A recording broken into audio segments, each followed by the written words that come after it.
Kunana Jesus, saan kayo agdanag nonya iti kanon niyo inuman niyo kan ibadoy. Kitaan niyo dagiti bilit ijay tangatang. Saan da nga agtrabaho ngem ni Apo Dios iti mangpakpakan kadakwada. Apay puno aya nga itintinag ni Apo Dios iti kanon da. Saan mo't di ba mapandamot lang agbirok iti igas nga kananda kahit nangasawon ni Apo Dios iti mangmangted ti pigsada iti sirib da tapno iti kasta mapanda agbirok iti kananda ket kunana napatpateg kayo ngum dagi jay billit undagi ta billit agkan kantada sandang amu iti agdanag ti amuda agdaydayo kun ni Apo Dios isu nga mabayan tayo mo't kuma nga da tayo kat napatpatag tayo ng dagiti bilit kahit nangasawan nga ni Apo Diyos na tayo nga baybayan. Okay, we are created in God's image kahit nangasawan da tayo itinangtadan na iti sirib iti pigsa tapno iti kastaan mo tayo nga agbirok iti kanon tayo. Isabot na dagiti napintas nga trabaho tayo ayaten nga kakabsat. Kan kunana pay, apay ada aya iti maitulong iti panagdandanag. Tano tumayag ka, babaan iti panagdandanag mo, baka ababaka nga agpaiso. E di no agdanag ka kat tumayag ka, iti 1 foot. Adi mayat ti agdanag. Ngum saan mo, tati panagdanag kat mangtad iti stress. Ibusan nakit din iti biyag tayo etan nga kakabsat. Isu nga look at the lilies in the fields. Tagita nga sabsabong dito yung bantay. Awan iti tao nga mapan mangaywan. Awan ti mapan mang spray dagi jay mulmula iti sabong ket nagngina iti expenses iti panagaywan iti sabong iti spray da tapno iti kasta saan nga malungtot wenno mablight ngem apay nga mas dao ka kadagiti nga sabong dito yung bantay ayan o awan ti mangis spray ngem apay nga napintas iti sabong da kuna iti Biblia ni Apo Dios ti mangay aywan kadagita isu nga napatpateg tayo ngem dagita nga sabsabong dito yung bantay dagiti lilies in the fields, dagiti orchids. Apay ada aya iti mangay aywan ijay nga tao. Kunana ni Apo Dios. Ket kunana nga ni King Solomon nga wisest king in the earth in his time. Ket awan iti bado na nga kasta. Ayaten nga kakabsat. Ma-encourage tayo, mapabilog tayo nga agtalok ni Apo Dios ta saan na tayo nga baybayan. Wenno dagita nga ruot kunana. Dagita nga ruot.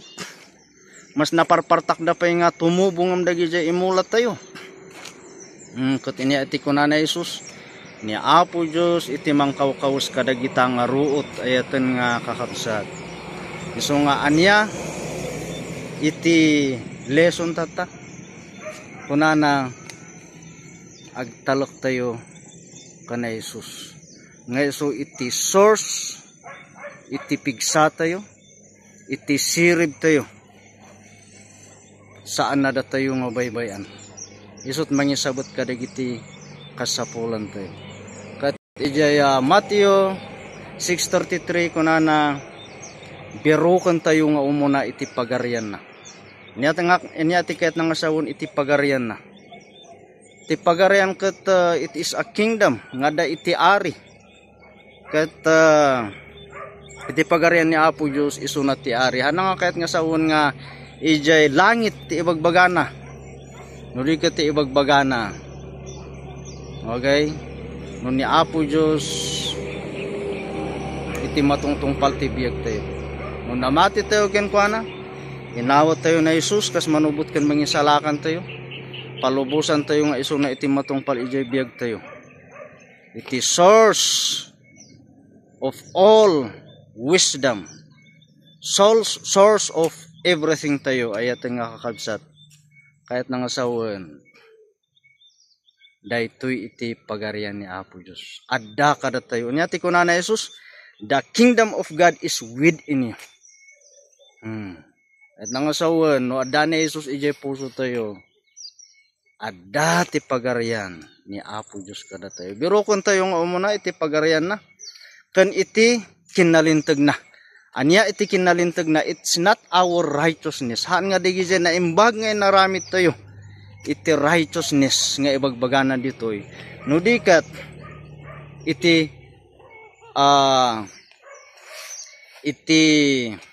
righteousness ni Apo Dios. Anya ti righteousness ni Apo Dios ay ating nga kakabsat. Ijay 2 Corinthians 5:21. Nga na Jesus nga awan iti basbasol na. Ngam nangbalin nga basol, gapu kada tayo. Tapno iti kasta makapagbalin tayo nga kinalintag na gapo kinkuana. Amo iti kinalintag na Jesus. Okay? Na Jesus managbasol tayo ngam inmay nga isunat na dusa, isuna iti natay. Tapno iti kasta mapakawan ti basol tayo, maadan tayo iti biyag nga agnanayon, agbalin tayo nga kinalintag na Jesus.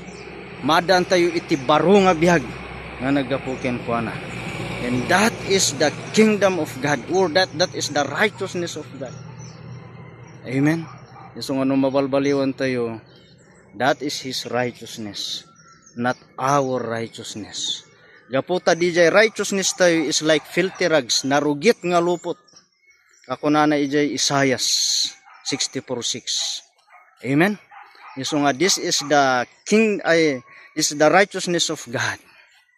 So nga biro ko nga muna iti pagarian na kan iti kinalintag na ket anya ati kunana amin dagiti nga banbanag mainayon da kada tayo. Dayjay kanon tayo, dayjay inuman tayo, ibado tayo, isabot ni Apo Dios. Madaydayaw ti Apo.